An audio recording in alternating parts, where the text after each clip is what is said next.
Hello everyone. I wanted to create a quick video just to share with you a parenting method that has been really uh, wonderful for my family.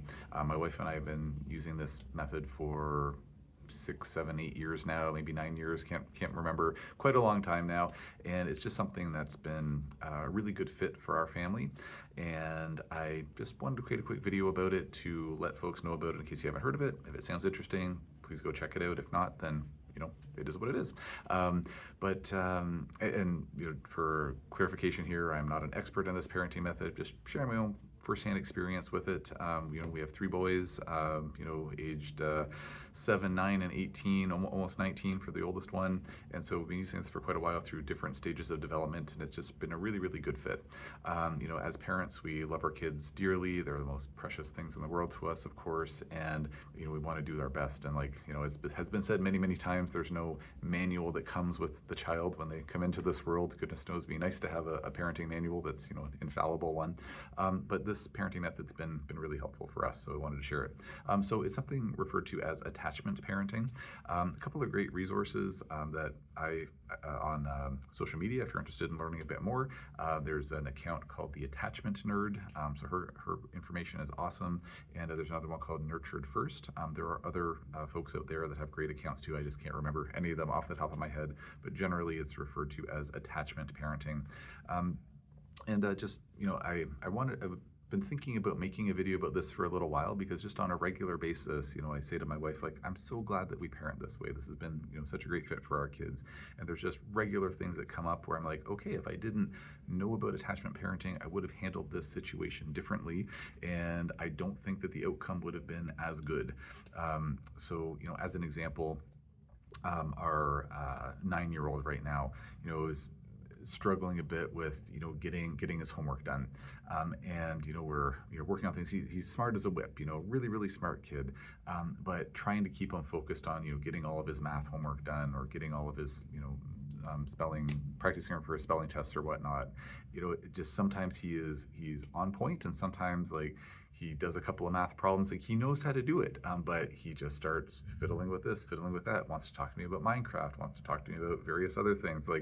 It's just, part of my brain's like, just stay on task. And if you would just stay on task and get the work done, it would be done so much faster, and then we could go off and play and do other things. But instead, sometimes it's stretched out over the span of an hour, and it's like, why are you doing this to yourself? Why are you doing this to me? We could be having fun, and it's just trying to keep him on task. Earlier incarnations, when my 19-year-old was 9 years old, I would have taken the approach that I used with him at the time was more like, I was telling him, okay, just, do your work. If you don't, just telling him about the consequences of his actions, like how if you don't do the work, we're not gonna have any time to play later. And then maybe eventually, if he's still not doing the work, it's like, okay, if you don't do work, you're not gonna be able to have, video game time on the weekend, or, whatever, start, doling out the negative consequences, things like that. But within the attachment parenting model, just checking with my son after my current 9-year-old, saying, okay, thinking okay, so I'm starting to feel a little bit of frustration building up. It's like, just get your bloody homework done. So take a step back, internally, but okay, what's going on with him right now? So check with him, saying, buddy, you're having a hard time. It seems like you're having a hard time doing your work right now. What's going on?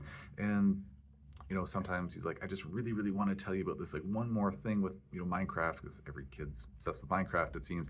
And then I'll do my work. And so it's like, okay, tell me your one last thing, and then do it. And then sometimes that works. Sometimes it's like, no, then he wants to tell me another thing about it, or whatnot. And so, I'll check with them and say, well, how's it going? Well, I'm just really having a hard time, focusing on this right now, Dad. I really think I need, it's like, well, what, or ask him, well, what do you think you need? It's like, well, I really think, if, you or Mom could, read us our novel, because we always have novels on the go, read to us for me and my younger brother, for 5 minutes, then I think I'll be able to do it.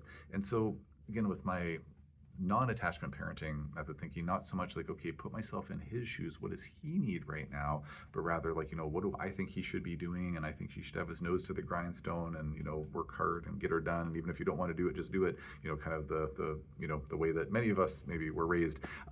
Think okay, well, what's going on with him right now? What are his needs right now? And so it's like, well, in the grand scheme of things, like if we take 5 minutes to, read a book, then, and that's going to like help clear your headspace and you're going to be able to do this, like, okay, let's give it a go. And lo and behold, he regularly, when he, is, struggling to get something done that I want him to do, when he tells me, when I check in with him, see like, what do you need? Then oftentimes he hits the nail on the head. It's like, oh, that's exactly what you needed. The other day, that exact same scenario, like that exact scenario played out, and read to him for 5 minutes, and then he cranked out, like he actually did like 20 minutes of extra homework over and above that. He was just in the zone. He got it done, and it was great. And so that's just kind of one example of kind of more of an attachment parenting method where it's about like checking in with, okay, what does my child need? Like, let's really kind of, an important principle of attachment parenting, to my understanding, is really nurturing and kind of fostering the bond, fostering the attachment with the child. Not so much of a like, what do I need? What's going to be, the best for my, my schedule, my needs, this type of thing. Is more like, well, what does the child need right now? It is a really important distinction, and the folks that are actual experts in this, they do it far better justice than I will. But some folks kind of mistake attachment parenting with permissive parenting. It might sound like, oh yeah, just if you bow to every whim of your child, they'll never get anything done, and that is true. You have to be very careful with that. You definitely don't want to be, in my opinion, I don't think being a permissive parent is a good thing, but kind of looking at it again through the lens of like what's going to be optimal for the again, kind of the needs of the child, kind of preserving or sort of honoring the kind of intricacies like of the relationship with the child. There is a very, very distinct difference, in my opinion, between permissive and attachment parenting. If you were to ask any of my children, any of my three boys, are we permissive parents? They would say, no, they're not. You are, totalitarian dictators. No, I'm just kidding. But we're definitely not permissive parents. But we always kind of foster that attachment, and that has been very helpful with our younger kids. And I say to my wife on a regular basis, I'm so thankful that we use this attachment parenting method with our now 19-year-old when he was going through his teenage years, because as we all know, the teenage years, they can be a tad tumultuous, sometimes putting it mildly to call them tumultuous.